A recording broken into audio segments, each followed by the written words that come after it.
আমার মনি ভালো, আল্লাহ উপর আল্লাহ যদি হায়াত রাখে বাড়ি আসবে, না রাখলে আসবে না। সে ঢাকাতে আসার আগেই যেন আমরা কঠিন থেকে কঠিনতম শাস্তি পাই। আপা মানে ঘটনা তো খুবই খারাপ, মানে আমারও একটা বাচ্চা আছে। তো আপনার ছেলে মেয়ে আছে? জি, আমার এক ছেলে। তাহলে দেখেন, আপনার ছেলের বয়স কত? আমার ছেলের বয়স এই 3 বছর 4 মাস। আমার ছেলের বাচ্চার বয়স হলো 7 বছর। আচ্ছা, মানে এইটা যখন জানতে পারছেন, মানে এ তো পশুর মতো কাজ, এর চেয়ে বড় খারাপ কাজ তো আর হয় না। আসিয়ার বোনের সাথে কথা বলছি, ওর বোনও তো বাচ্চা, বয়স বেশি হয় নাই। মানে মামার বাসুরে ধরেন ব্রেনের সমস্যা হয়েছে।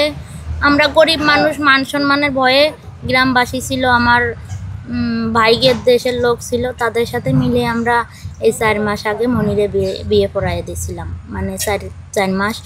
তারপর মনি 3 মাস ভালোই আসা যাওয়া করছে, মানে শ্বশুর শাশুড়ির আগেই কাপড় পরে হাঁটা শুরু করে। এখন হিটু বলতেছে, দেখেন আফা দেখেন, মেয়ে আর আপনাদের নেই, মেয়ে আলো আমাদের, দেখেন কাপড় পরে হাঁটা শুরু করছে, তার তো ভালো কথা।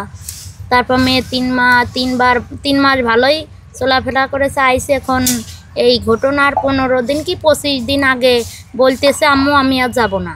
তা করছে কেন যাবে না? করছে সমস্যা আছে। তা করছে কি সমস্যা? তা করছে বলবা না। তারপরে এই মনে চাপা রাখে মায়ে একবার লোকেন বেড়াই আইছে, তারপর আবারও বেড়াতে আসছে, মানে কান্না করেছে। তার শাশুড়ি লোকেন সন্ধ্যার সময় অটোয় উঠে দিয়েছে, মনে সন্ধ্যার সময় বাড়ি চলে আসে। বাড়ি আসার পরে 10-12 দিন এই জায়গা থাকিছে। থাকার পরে সজীব আসছে, সজীব আসে, মানে সেই সময় যাবে না, জামাই 4-5 দিন ছিল। তারপর জামাই নিয়ে যাওয়ার কথা বলছে, শাশুড়িরা ফোন দিয়েছে, তা মেয়ে করছে যাব না। তা সেই সমস্যার কথা এখনও বলিনি। তারপর আমার আমি আমার বাড়িওয়ালা, আমার এই দাদি শাশুড়িরা সবাই বুঝে পড়াই দিয়ে পেটাইছি। যাওয়ার মনে কান্না করেছে, গাড়িতে উঠে দিয়েছে, তখনও কান্না করছে। কান্না করার পরে তারপর ওই জায়গা যায় গোসল করে না, 4 দিন খাই না। তারপরে এখন মনির শাশুড়ি ফোন দিয়েছে, ফোন দিয়ে আমার ওই বড় যার কাছে ফোন দিয়ে বলতেছে, আপা আপনি আসেন তো, মনি কাঁদতেছে, খাচ্ছে না, থাকবো না বলতেছে, আপনি আসেন। তা আমার ওই আবার বলতেছে, আমার শাশুড়িরে বলতেছে, মা আপনি যান তো, দেন তো কী ঘটনা, কী সমস্যা। তারপর আমার শাশুড়ি গেছে, এখন যাই দিয়ে খাওয়া নাই নেওয়া নেই, ঘরের মধ্যে বসে আছে। তারপর করছে কী সমস্যা, তা বলতেছে আমি বলবো না। তা আমার যা এনতে ভিডিও করলে করছে, তুমি যদি এই সমস্যার কথা না বলো, তাহলে তুমি ওই জায়গায় থাকো, তোমার দাদি চলে আসুক। তারপরে অনেক বোঝানো পড়ানোর পরে তা করছে, মা আমি যেই কথা বলবো সেই কথা কি তোমরা কেউ বিশ্বাস করবা? তোমরা তো কেউ বিশ্বাস করবা না, আমার এই মিথ্যেবাদী বলবা। তারপরে মেয়ে বলছে, আমার শাশুড়ি সন্ধ্যার সময় পাশের বাসায় বেড়াতে গেছিলো, আমি ঘরে ছিলাম, লাইট জ্বালানো। তারপর লাইট জ্বালানো দেখে আমি বাথরুমে আসছি, বাথরুমে যাওয়ার পরে, বাথরুম থেকে যাওয়ার পরে দেখি যে ঘরের লাইট লিবে না। তা মনি ভাবতেছে মনে হয় লাইট কেটে গেছে, যেই লাইটটা অন করতে গেছে আর পিছন থেকে জাপটায় ধরেছে, মানে হিটু শেখ জাপটায় ধরেছে। তারপর আমরা নিয়ে আসার পরে তার শ্বশুর আইসে হনেই ছিল। তা আমার শাশুড়ি গেছে, তা কছে একবারে পরিষ্কার করে নিয়ে যান, মানে একবারে ডিপোজ দিয়ে নিয়ে যান।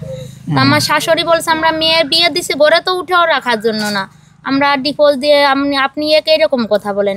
মেয়ের চাচা আছে, বাবা আছে, মেয়ের মামারা আছে, দাদা আছে, তারা পরিষ্কার কথা বলবে। তারপর আমার শাশুড়ি সারাদিন থেকে বিকালবেলা চলে আসে, আমার মেয়ে ওই জায়গায় রয়েছে। তারপরে এখন 4 দিন খাই না খাওয়ার পরে ওই হিটু মিস্ত্রি, মানে এই টেঙাখালি বাজারে সাইডের কাজে আলি পারে। তারপরে আমরা সবাই মাঠে রয়েছি।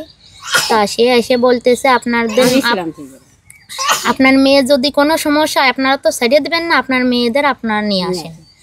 তারপরে নিয়ে আসে আমার শাশুড়ি আর এই দাদি শাশুড়ি নিয়ে আসে, দেখে যে মেয়ের দাদি শাশুড়ি গোসল করায় ভাত খাওয়াচ্ছে। তারপরে কাপড় গোসায় নিয়ে আসার পরে এই জায়গায় আসে, আমরা কবিরাজি চিকিৎসা করাইছি। মনে করছে মেয়ে ছোট মনি মনে হয় মিথ্যে কথা বলতেছে, ওই জায়গা সংসার করবে না। আপনারা আসিয়ার বোনকে সন্দেহ করছেন যে মনে হয় জিন ভূত ধরছে? জিন ভূত ধরেছে। আচ্ছা, তারপর আমরা হিটু শেখ জড়ায় ধরতে পারে পিছন দিক থেকে, এটা আপনারা বিশ্বাস করেন না? বিশ্বাস করি না। মনে করছে জিনের তো অনেক রূপ ধরতে পারে, মার রূপ ধরতে পারে, স্বামীর রূপ ধরতে পারে। কারণ আমার কয়দিন আগে ঘটনা ঘটছিল, আমার জিনের সমস্যা হয়েছিল, আমার স্বামীর রূপ ধরে চেয়ারের পর বসেছিল, এইটা ভাবছি আমরা। তারপর এই জায়গা নিয়ে আসে কবিরাজি চিকিৎসা করাইছি। তারপর একদিন পরে সজীবরা ফোন দিছে যে, দাদি তুমি সজীবরা ফোন দাও, সজীবরা আসতে পাও। তারপর সজীব আসছে, এই জায়গা 4-5 দিন থাকিয়ে গত শনিবারে এখন ভয় পাই। তা মনির আম্মু বলতেছে, মা তুমি আসিয়ারে নিয়ে যাও, আসিয়ারে নিয়ে যাও, সজীবরে কয়ে অটো ভাড়া করে পাঠিয়ে দেবে, টেঙ্গাখালি বাজারে নামা দিবে না। তা শনিবার দিন বেড়াতে গেছে, শনিবার গেছে, শনিবার এই কদিন ভালোই গেছে। তারপর বুধবার বুধবারের দিন রাত্রে এই ঘটনা ঘটেছে। এই পর্যন্তই আমি জানি, আর আমি তো জানি। আপনি কি আসিয়াকে দেখছিলেন না? না, আমি এই ঘটনার পরে আর দেখেন নাই? না, আমি আসিয়াকে দেখিনি। আসিয়াকে দেখছি গেছে শনিবারে, আমি দেখছি।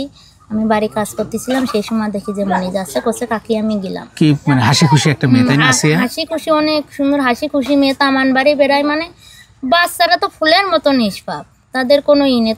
তাদের তো সবাই ভালোবাসে, পড়ালেখা অনেক ভালো, মনে স্কুল মিস করে না। সত্যি সত্যি সে কোন পড়ালেখা ক্লাসে অনেক পড়তো? ভালো। সে ক্লাস 3-তে পড়ে। ক্লাস 3-তে পড়তো। রোল মানাই ভালো ছাত্রী, বাহ। 3 রোল হয়েছে, অনেক মেধাবী ছাত্রী, 4 রোল। অনেক বুদ্ধি। আচ্ছা, ভালো ছাত্রী। এখন আমার মনিরে যে সমস্ত লোক হায়নার মতো কি করেছে, তাদের কঠিন থেকে কঠিনতম শাস্তি চাই। এছাড়া আমাদের আর কিছু বলার নেই। আমার মনি ভালো, উপর আল্লাহ যদি হায়াত রাখে বাড়ি আসবে, না রাখলে আসবে না।